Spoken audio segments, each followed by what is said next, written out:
Kanya-kanyang paraan ang mga Pinoy para maipakita ang suporta sa pambato ng Pilipinas sa 2023 Miss Universe na si Michelle Marquez-D. Ang isa nating kababayan napawaw ang netizens sa kanyang Dihon art.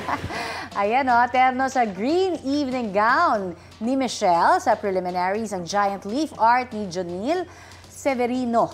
Fresh from bakuran pa raw nila ang giant taro leaf na ginamit sa canvas. Gamit ang marker, cellphone application bilang guide at ilan pang materials, masusin niyang inukit ang silhouette ng mukha ni Michelle.